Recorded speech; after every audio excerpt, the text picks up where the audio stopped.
Today is Monday, June 14th. What to know about private emails and text messages seized by the U.S. government, who the targets were, and what the Justice Department was looking for. Also, President Biden's busy week continues, what he's accomplished so far on his trip abroad, and what's next on the agenda. Plus, another record-breaking heat wave affecting a large part of the U.S., how much a spare ticket to space went for at auction, and some exciting news that's personal to the NewsWorthy family. Welcome to the NewsWorthy. All the day's news in about 10 minutes. Fast, fair, fun, and on the go. I'm Lacey Evans, filling in for Erica Mandy during her maternity leave. You ready? Let's do this. The Justice Department is now facing some serious questions over how it investigated some of former President Trump's political enemies, journalists, and even colleagues. Over the weekend, Apple explained that back in 2018, while Trump was still in office, the Justice Department demanded data on more than 100 phone numbers and email addresses. And reports say those numbers and emails belong to certain House Democrats, their staff, and family members, plus at least one member of Trump's team, former White House counsel Don McGahn and his wife.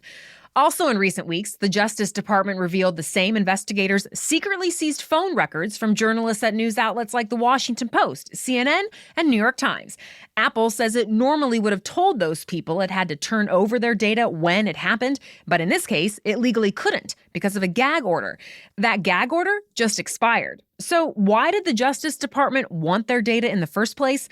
Well, at the time, it was trying to figure out who was behind news stories about ties between certain Trump associates and Russia. In the end, the New York Times says none of the data proved who was behind those leaks. But either way, the current Justice Department's Inspector General, who's supposed to look out for any misconduct, is going to investigate. The NATO summit begins today in Brussels, Belgium. There, President Biden and his 29 other NATO allies have quite a bit to discuss. They're expected to talk about the ongoing withdrawal from Afghanistan, as well as climate change, new technologies, and more. Already, it's been a busy first overseas trip for President Biden. Yesterday, he met with the UK's Queen Elizabeth. That makes Biden the 13th American president to meet with the Queen since she took the throne 69 years ago. Before that meeting, Biden attended a summit of the G7 wealthy democracies. That meeting accomplished quite a bit, too. For example, on climate change, they promised to commit $100 billion a year to help poorer countries cut emissions. On the economy, leaders endorsed an American plan for a minimum global corporate tax rate of 15%. This way, large companies don't shop around the globe to figure out which country can offer the smallest tax bill. On China, they demanded freedoms for Hong Kong and said a full investigation was needed to figure out the origins of COVID-19. Remember, they also agreed to donate 1 billion COVID-19 vaccine doses to poorer countries over the next year. And that's just to name a few of the key promises. But reports say there are still questions about how the proposals will translate into real-world action. To be continued.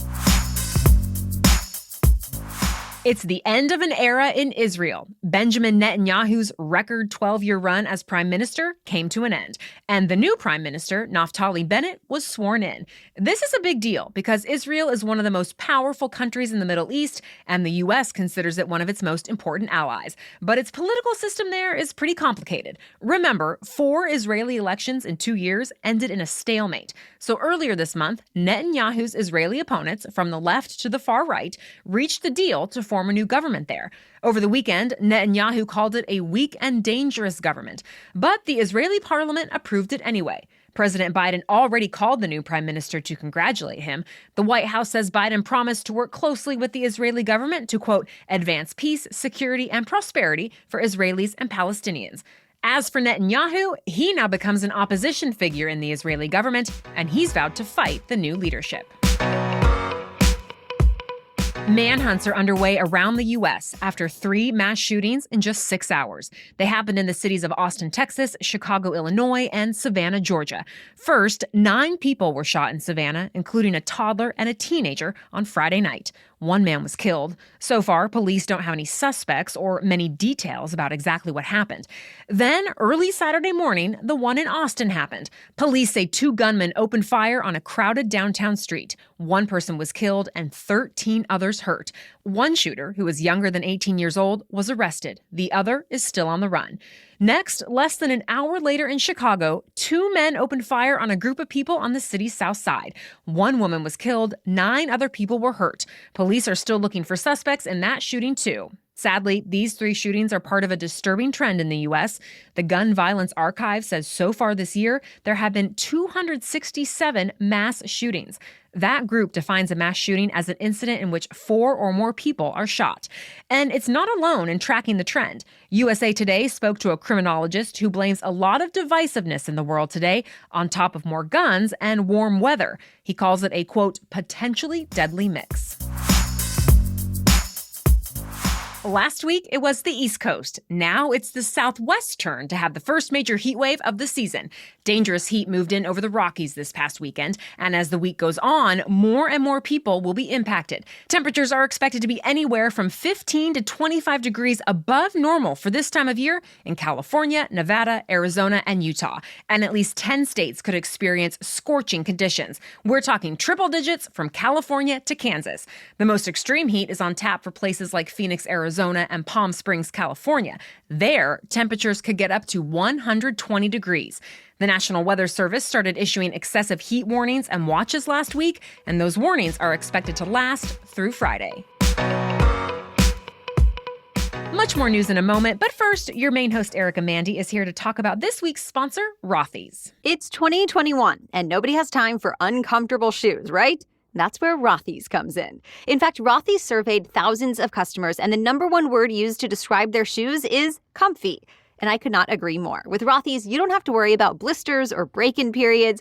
Wear them right out of the box and be on your way. And of course, it's more than that too. With Rothy's, I know I'm getting style and sustainability as well. They have so many options that are always trendy and chic, and yet classic and comfortable at the same time, which makes them my go-to for every occasion, from walking around the block to going out to dinner and more. My favorites are still my red Rothy's flats that I bought a couple of years ago, and of course, I've gone back for more and love every pair. No wonder Pop Sugar named Rothy's one of the, quote, most comfortable and cute flats you'll never tire of wearing. So upgrade your closet with washable, sustainable, stylish shoes and bags from Rothy's. Head to rothys.com/newsworthy to find your new favorites today. That's ROTHYS, rothys.com/newsworthy.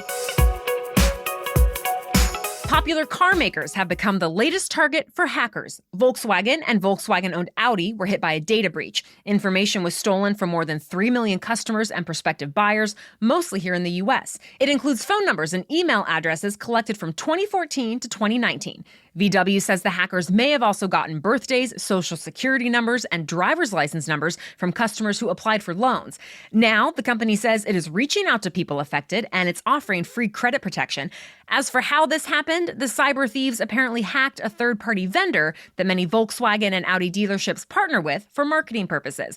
But it's not clear yet who is behind the hack or what they plan to do with the information. VW did report the incident to law enforcement. How much would you pay for an 11-minute flight to space? For at least one person, the answer is $28 million. The mystery bidder won an auction to fly on a reusable rocket made by Blue Origin.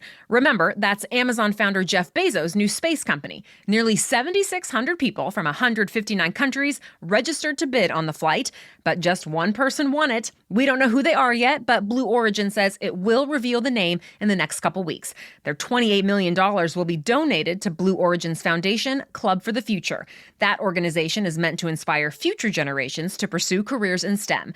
The flight is scheduled for next month. Besides the mystery bidder, Jeff Bezos and his brother Mark Bezos will be on board, along with a fourth crew member.